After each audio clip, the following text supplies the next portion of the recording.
Hey everybody, thanks for tuning into this episode. We got a great show planned for you today. Between local business growth in Goshen and then also a guest appearance from a local business owner, we got a great show. But first, let me introduce you to today's co-host guest. That would be Professor Brian Barrick. Thank you for joining us today. Hi, glad to be here. Thanks for inviting me. Of course. So the audience doesn't know this, but you and I actually have a connection. So I'm in Jiu Jitsu at your gym, Brazilian Jiu Jitsu to be specific, and you're the teacher over there. And yes. The Brazilian word for teacher is professor. So Correct. That's why we call you professor, right? Yes. Yeah, every black belt is called professor. That's right. Which means teacher. That's all that means. Yeah. And how long have you been training? I think you started in the early 90s. Started in the early 90s, took quite a few years off, just got tired of having to travel all over the country to learn. Been doing about 20, 21 years. Yeah, that's awesome. Yeah. And for those who don't know, you're over there at Barrick Brazilian Jiu Jitsu, which is Yes. right there in Goshen, which would be near Pike Street and what's that cross street? It's right by the CVS. Pike and it'd be 33 coming in from Elkhart. Oh, sure, you're right. Pike and 33. It's not necessarily Pike yet. Yeah. That's true. But yeah, not that far from downtown Goshen. You've been there for a while, I believe. Yeah, we've been in the same plaza, River Plaza, for about 7 years now. Sure. And before that, even you spent some time in Goshen as well. Yeah, I've been in Goshen total for about 15. Yeah. Teaching for about 15, yeah. That's cool. So as far as, being a business owner, teaching people, teaching students, stuff like that, what is the most rewarding part of your job? Because not only do you teach adults like myself, but you also teach younger kids. So like, what is it that really attracts you to teaching kids, teaching adults, and helping them learn something like self-defense, for example? Sure. The reward is watching everybody grow. Come in with no skill whatsoever, have no idea what they're doing, seeing them evolve, and use what I'm teaching them. And with the kids, you see kids, their attitudes become better. They become a little more disciplined. Most of them, not all, but most of them do. But that's the reward, and getting to know people on a one-on-one level is very rewarding too. Yeah, and it's really cool because it's a physical sport, but not everybody can do it. But in my opinion, anybody can do that. They can learn, they can spend time on the mat, and the more time that they spend, the more they learn and the more they process that. And really, I think it's about discipline. So I haven't been doing it that long. I just started this year. Not only, let's say a couple months at this point. But everybody keeps telling me, as long as you show up, you will keep continuing to get better. Yeah, I always ask the kids, they get tired of practicing the same technique. Yeah. I say, how many free throws do you think Michael Jordan practiced? That's right. And so repetition, and it's easy recipe, simple recipe. The more you practice, the better you're going to be. Exactly. It's just, and it takes that dedication, once a week, it's tough to get good. Most of the time, 2 to 3 is what we're after. Yeah. So dedication, yeah. Yeah, sure. And I'm not bragging on myself at all. Like, don't think that, because this is the first week I've done this where it's 4 days in a row. Yeah, it's been I did awesome. 4 days this week. Yeah, awesome. I feel like energized, man. Like, sure, I got a couple sore muscles in my back, but I feel great. Oh, yeah. There's something about that discipline, that growth, and then also like learning your body through physical space. Like, again, like last night, there were things that I've kind of thought through the last couple of days that I was kind of able to execute. Oh, yeah. And big props to you for making me drill for 3 days before we do more of like a free roll style. It's going to help. We're going to keep doing it. It's going to exactly. help. Yeah, beginners do a lot of drilling. Exactly. A lot of drilling. So then when it comes time to spar, everything comes easier. Yeah. You still have to get used to doing it with resistance come time to spar. Sure. Right? Yeah, that's right. That's another level. Yeah. Because you feel that resistance from your training partner. You're like, wait, when I practiced this wasn't here. Exactly. Like, what is this? Yeah. I don't know what's happening. So that's the next level. Yeah. And you're right there. So you're ready for that. We'll see what happens, right? I need to keep showing up first. Keep coming. Yeah, that's right. So for those who don't know, give someone like the elevator pitch, the 30-second of what jiu-jitsu is. And a lot of times people think of taekwondo, karate, things like that when they think of martial arts, but it's really not about striking. It's about more of the body movement, the body control, that side of it. So what would you say about that? Yeah, it is.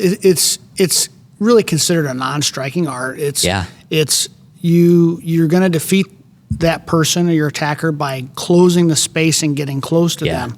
And once you close that space, their strikes are pretty much rendered useless because Yeah. they're too close. That's right. So we get close, we take them to the ground, control them on the ground. We like to do chokes. I just was telling somebody this today. Doesn't matter what kind of drug you're on, a choke's going to take somebody out. That's right, yeah. If you're strung out on PCP, that shows you how old I am, PCP. Nobody does that. It doesn't matter. You're going to go Yeah. unconscious. Exactly. You're going to go unconscious. So, you can, render the fight over. Yeah. Nobody has a mark.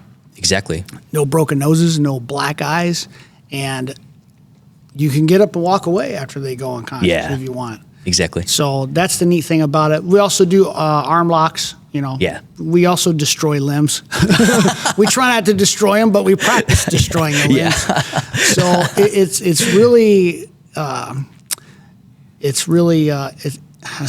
non-striking. It has its own aspect of a different style of martial art, which is the grappling style. Yeah, exactly. Like the grappling side, it's all about the striking side of it. It's rendering them useless because you're able to hit them and get a submission that way. But like with Jiu Jitsu, it's all about getting them to the point where you control them physically that they give up. Yeah. And that's why we call them submissions. Absolutely. I had a student that went to New York and was on a subway, and some guy who just strung out on something just started picking on everybody, and he got him from behind, put him in back mount, and put him in a chokehold. He didn't choke him. Sure. He had him there. Yeah, as a hold. As a hold till help arrived. And what a great way to handle something. You know, you don't have to beat somebody up. Yeah. That's another aspect that I find very interesting.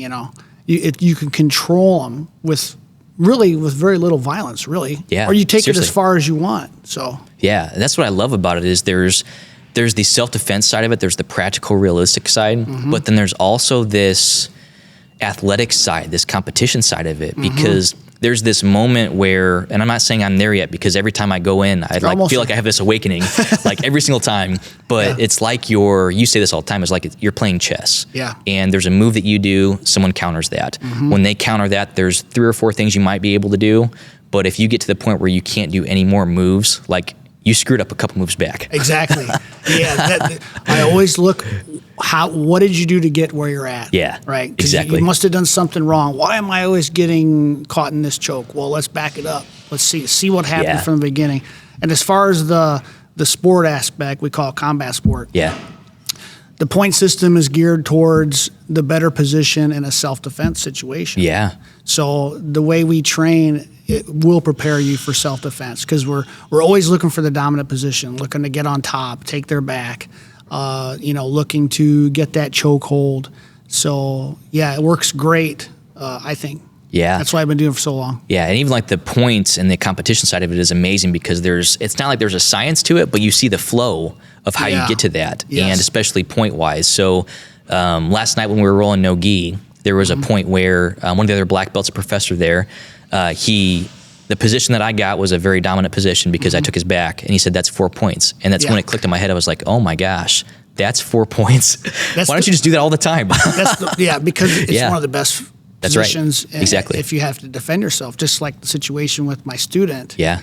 It's pretty hard to fight your way out of having somebody on your back. Yeah. It's pretty hard. Yeah, exactly. So, and just the practical side of it, the training, the discipline side, I think it teaches your kids to be disciplined. And absolutely. It is like one of the favorite things that I love about going to the gym is getting there when the kids are still on the mat. Yeah. Because it's cute, it's cool, like they're learning these things, and you can just tell that they're learning structure, they're learning some discipline, and it's very good for these kids. Yeah. I feel like you're really helping them develop, in all seriousness. Yeah. We kind of structure our classes so they're having fun. Yeah, that's right. If the kids aren't having fun, they're going to complain to mom and dad. They're not going to be there. Yeah. But at the same time, I tell them all the time, you're learning some serious techniques here that can really hurt people. But we keep it fun, keep them engaged. Yeah. The kids are happy. They're learning what the parents want them to learn. Yeah. And so the parents are happy too. Yeah. So everybody wins. Yeah, exactly. Yeah. So if someone wanted to learn more about your gym and about Jiu Jitsu here in our area, where can they learn that information? You can go to Barrick BJJ, BARRICK BJJ jiu-jitsu.com. Great. We offer a free week of classes to Yeah. anybody that wants to. Jordan did the free week, I think. I only had to go to one class before I knew it was there. He got hooked in one class. So You got me addicted that quick, huh? it doesn't take long.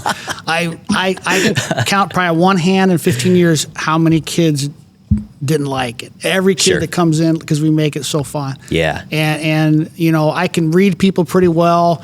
And like I could tell Jordan was into it. The first class, he was into it. He was ready to sign up. It's like this little kid, his eyes are wide, like, Yeah. what? I didn't know this. I'm like, he's signing up. I read your face. You didn't even have to ask for it. I was like, Let where's me that get form? the paperwork. Yeah. Give me a gi.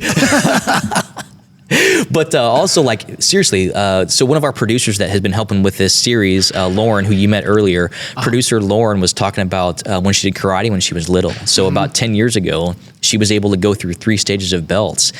She did it with her dad. She loved it. And Sure. just like that draw as a kid is amazing. So like, sure, it's not the same as jiu-jitsu. There's other draws to it. You have to be in the right gym. But Yeah. I seriously believe that the way you teach your kids, where you're located, you are literally changing the community based off of how you're helping to raise up these new leaders in our area. And I'm serious about that. Yeah, thank you. No, we get a lot of feedback from parents. Sure. And, we have kids that come in with disciplinary problems. Sure. And I work with the parents. I tell all the parents, let me know what issues you're having, and I want to be involved with that. Yeah. Because that's part of them going up in rank, right? I have to see if you're having problems, I have to see you make changes, and I want the right. parents to tell me.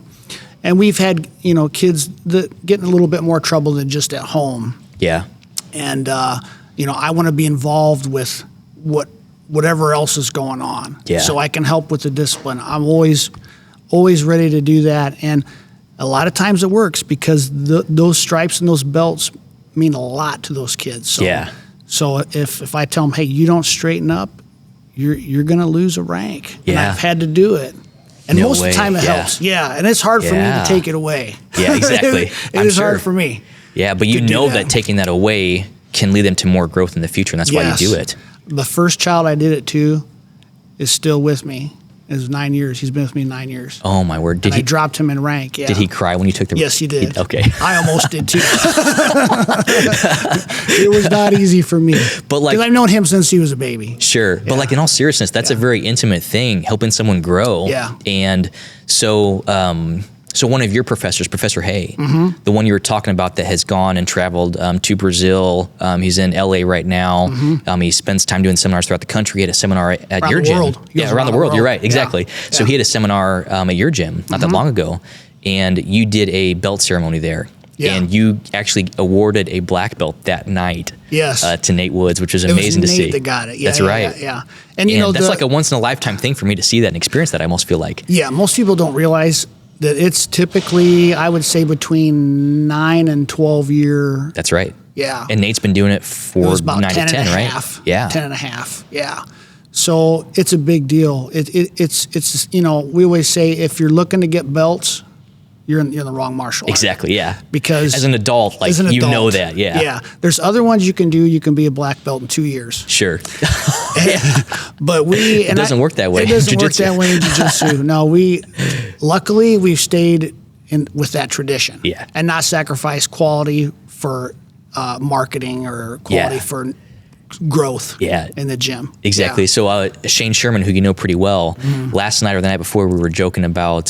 So he talked about how people get to. So he's a brown belt, and people who get to a blue belt, that's most of the time as an adult, that might be the last belt they ever get. Yes. Because what he calls the blue belt blues. Blue belt blues. So like, describe what that means for a second. Blue belt blues is you start training and you about a year into it, you realize, man, this is challenging. It's very challenging and repetitive. and repetitive, mentally, physically. You get your butt kicked every time, right? You've got somebody. When we spar, we go for those positions, like I said, Yeah. and we also go for submissions. And so when you're sparring, you have to have the mental clarity to think everything through. Sure. But then your physical body has to still be on offense or defense. Yeah. So, and it comes second nature the longer you do it. But Yeah. as a new person, you're doing all this work and then you're trying to think about what you're supposed to do. And you're like, man, this is hard. Yeah. This is really, really hard. So a lot of people after that 2 to 3 year point, they get their blue belt. They're like, I got to go 10 years. Well, exactly. And the tough part is by the time you get your blue belt, which for those listening, if you want to learn more about this process, this series, we're actually going to get a little bit more into this here in a second. Okay. So please visit gateshottakes.com where you can see Professor Barrick face off against the wings of death as we go like on spicier and spicier questions to learn more about this process. Sure. Here in a second, we'll get to that. Okay. But like in all seriousness, like the blue belt part of it, once you hit blue belt, once you hit purple belt, for sure you've already seen all the moves. Hopefully, that's the intent. Pretty much. Like my professor Hay says, a purple belt is a baby black belt. Yeah. So you've kind of got your game down. You're really good at your fundamentals, and you kind of start to like really, really develop your own game. Yeah. At that point. And so, most people at purple and up stick around to brown. Maybe quite a bit more than blue. Yeah. Because you're dedicated at that point. Sure. You've been doing it for 5, 6 years. You've been showing up. It's commitment. Yeah. So that's what's neat. It's kind of the few, the proud in martial arts community. So it doesn't happen all the time. Sure. Yeah. Exactly. So those who are listening, if you want to learn more about what Professor Barrick does at his gym, please visit barrickbjj.com. That's BARRICK, BJJ.com. Yep. We'll have that in the show notes here below. Just click on that link. And then also for those who are listening, if you want to learn more about this, or if you want to see us melt our faces off with hot wings, visit gateshottakes.com. I might tap out. Yeah, that's okay. You can tap out. You're allowed to. Yeah. That means you know your limits. Yeah, I might be a white belt. We'll see. You might be. Yeah, for those listening, visit gateshottakes.com where we continue on this conversation. Thanks for tuning in to today's show. Stay tuned for the next episode for more content here in our community. Car Talk is presented by Gates Automotive, Northern Indiana's premier local owned auto dealer, specializing in Toyota, Chevy, and pre-owned vehicle sales and service. Gates Automotive has locations in South Bend, Mishawaka, Granger, and Elkhart. For more information, visit gatesautomotive.com.